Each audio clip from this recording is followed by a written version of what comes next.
So, what on earth can a masterless samurai from the 1600s teach us about living a good life today? Well, as it turns out, a whole lot.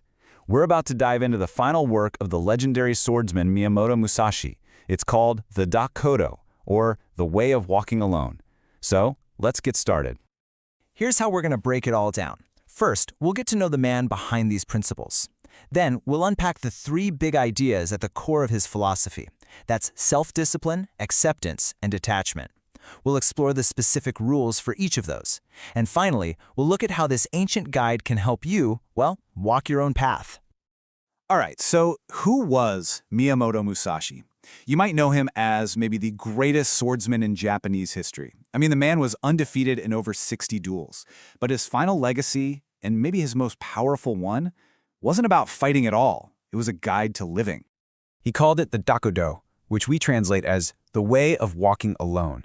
But don't get the wrong idea. This isn't about being lonely. It's about something deeper, a kind of profound self-reliance. It's about finding strength and peace from within yourself. Think of it as his personal roadmap to a more disciplined, more mindful life.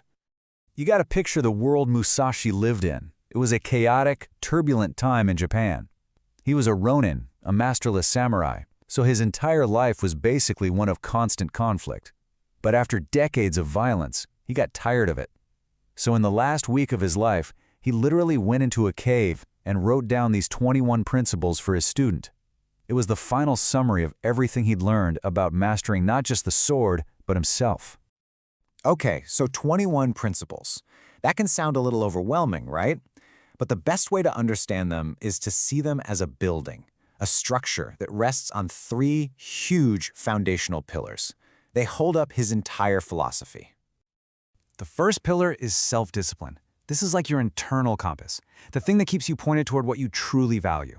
The second is acceptance, which is like a clear lens that lets you see reality for what it is, not just what you want it to be. And the third, which flows from the other two, is detachment. This is the open hand that lets go of things to find real inner freedom. See how they all connect? Now let's see which principles fall under each one. So let's start with building what you might call an inner fortress. These first few principles are all about developing self-discipline, so you're not just pushed around by your own impulses or what everyone else is doing. So Musashi gives us 4 keys to start building this fortress. First, he says do not seek pleasure for its own sake. This is all about not falling into the trap of just chasing the next high. Second, do not depend on a partial feeling. In other words, don't let some fleeting emotion make a huge life choice for you.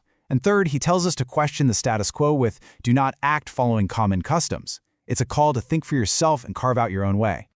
And really, all those other rules for discipline, they all lead to this one powerful statement. Do not stray from the path. Once you've done the hard work of mastering your impulses and defining your own way, the biggest act of self-discipline is simply staying true to it. All right, next up. Once you have discipline as your foundation, Musashi teaches us how to look at the world and at ourselves through that clear lens. This section is all about acceptance and mindfulness. He starts with a huge one. Accept everything just the way it is. Man, think of how much frustration you could avoid with just that one. Then he says, do not regret what you have done, because you can't change the past, right? You can only learn from it. He guides us to accept that things don't last forever, telling us to never let yourself be saddened by a separation. He wants us to let go of negativity, reminding us that resentment and complaining are basically poisons.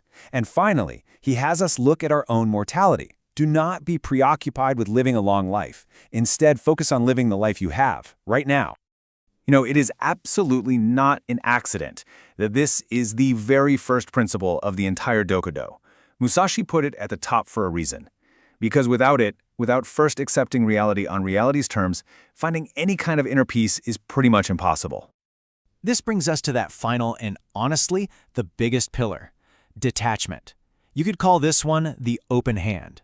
These principles are all about how to hold everything in your life, your desires, your stuff, even your own identity, lightly, and knowing when to just let go. So Musashi tells us to choose humility and curiosity over a big ego. He says to be detached from desire, not to stop having goals, but to not be changed to the outcome. That naturally helps you let go of jealousy. He also advises us not to be guided by lust or love. That doesn't mean be loveless, it just means don't let these powerful emotions completely cloud your judgment. And finally, in all things have no preferences. That's about opening yourself up to finding value in any situation, not just the one you were hoping for. This one principle, think lightly of yourself and deeply of the world. I mean, what a powerful shift in mindset. You've got the ego-focused view on one side, which is heavy, burdened by self-importance. And on the other, you have the world-focused view, which is free, it's curious, it's open to connection. It's all about shifting the camera from being pointed at me to being pointed at the huge, amazing world out there. And the theme of letting go just keeps going. Musashi says to be indifferent to where you live, meaning find your peace inside, not from your surroundings. He advises not to chase fleeting pleasures like fancy food. He reminds us again not to hold on to anger. Don't place yourself above other people, and don't get your sense of self-worth from your job title or your social status.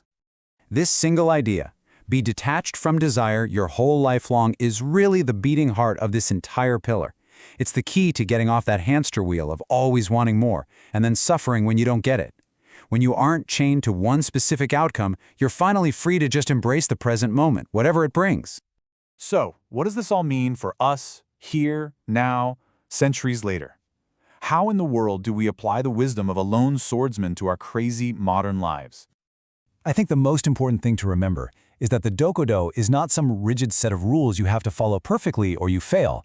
It's much better to think of it as a compass, not a map. It's a set of timeless principles you can reflect on, you can practice, and you can use to find your own clarity and your own purpose. It's about walking your path with discipline and with awareness. And that leads us to the final, and really the only question that matters. This isn't just some interesting history lesson. The way is meant to be walked, not just read about.